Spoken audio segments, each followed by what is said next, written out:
Keenan Shanholtz here, West Virginia Land and Home Realty, and today we're taking a look at lot number 62 of Potomac River Hills in Levels, West Virginia. This is a 2-acre lot, and it's back in here, and boy, it is very, very pretty. Very nice woods. As you can see, you get this old camper here with the property, whether you want it or not, and a picnic table. But look at the size of the white pines back here. The woods are gorgeous back here. And I'll just kind of start you here and show you. This road right here is called Tall Tree Drive. And as you can see, there's electric right there. And this Tall Tree Road just wraps around here a ways, but very pretty woods. I mean, you got a mix of oaks and these big white pines back here. And one good thing, I mean, you got to deal with the camper and getting rid of it. But one good thing is there was a relatively new power pole right here. As you can see, the meter's been disconnected here. But obviously there were plugs here and stuff for the camper. And what you would have to do is you'd have to have this inspected, and then the power company could hook the electricity back up here. But just this here alone, you can't even do these on a wooden pole anymore. Nowadays, you have to do these on what's called like an H bracket, like a metal bracket. And to do that, just the bracket and the meter socket and the breaker box is $2,500 to do that. So you got about a $2,000 to $2,500 value here with the fact that the meter socket is set here and all that kind of stuff. So that's a huge, huge plus. And let me kind of walk you around. So the lot, well, let me show you the map here. So the property starts there about that oak tree that I'm pointing at right there. And the line comes across through here like this. The camper's all the way down on the one end of the lot. And I'll show you here. So you can see the campers right here. But really, let me get situated here.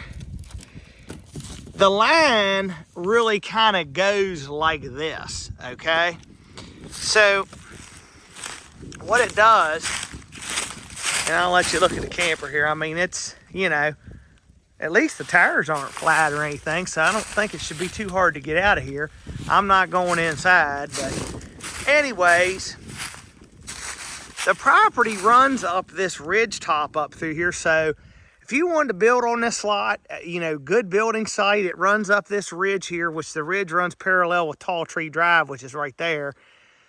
So you'd have a, you know, fine building site there. I mean, you could, you know, get this camper out of here and widen this out and make it a little bit bigger in here. Put your own camper and stuff in here. It'd be fine for that. But it's just a really, really nice setting. And what the lot does is it goes down, it runs up this ridge here all the way up to like the next driveway up. So if you're walking up this ridge, it goes just about up to where a driveway starts on the next lot. There's a little cabin that sits up on the lot. You can't see it from here. But it goes across this hollow in here and up against the other side. So, you know, the way this lot's set up, I mean, even though it's only a 2-acre lot, you could hunt on this lot.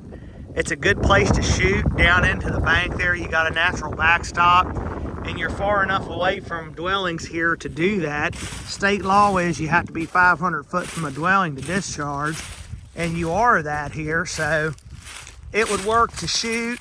There's even a little, I mean, there's water down there in that little drainage down there now in that hollow, but I mean, it's, you know, it's springtime, so there's probably going to be water in it. But look at the little cherry trees blooming and stuff, the wild cherries. Let me zoom in there. You can see the little bit of water running down there in that hollow.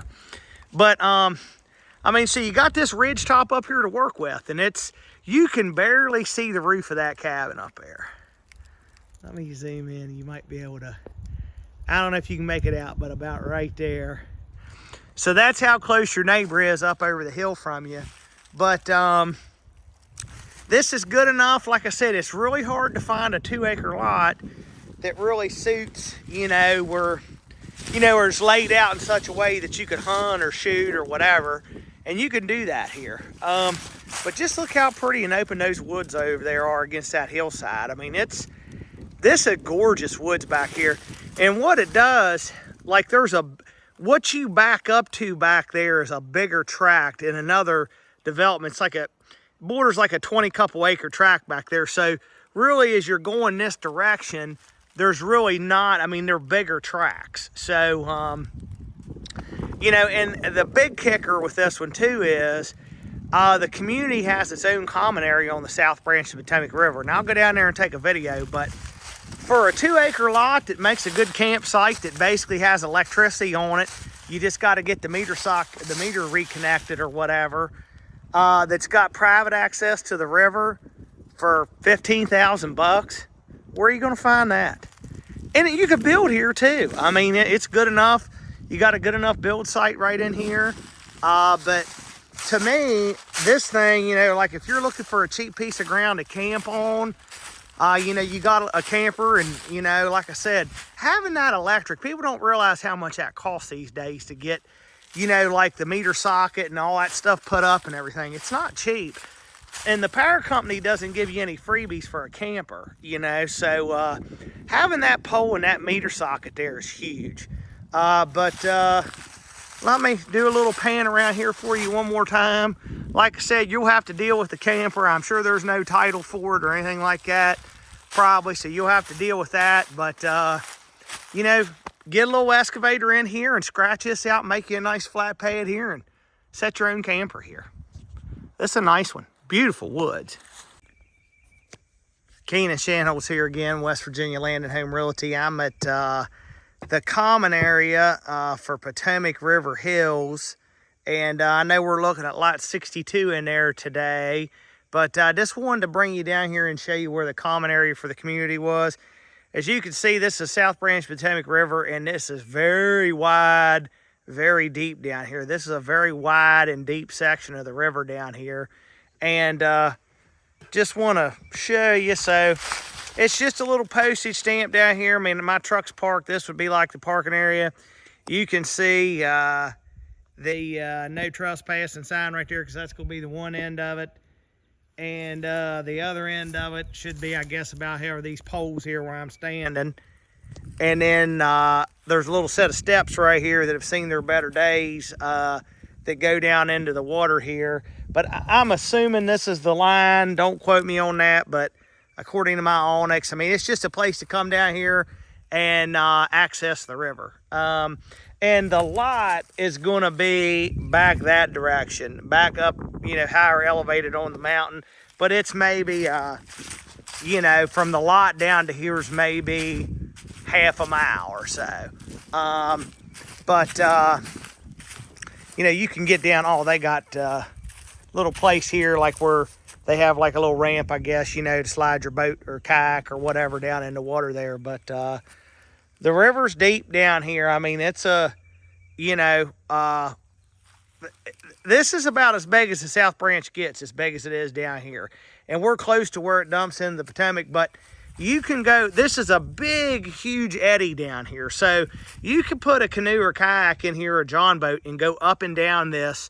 There's probably at least a mile stretch in here where you can go up and down and fish and do that sort of thing. And I mean, there's even people that have jet skis that run in this part of the river, which is pretty rare for the South Branch. But like I said, don't quote me on the exact boundaries of the common area right down here. I mean, it's just, like I said, it's a postage stamp size area, you know, to get down here and access the river. So, but man, what a nice added feature.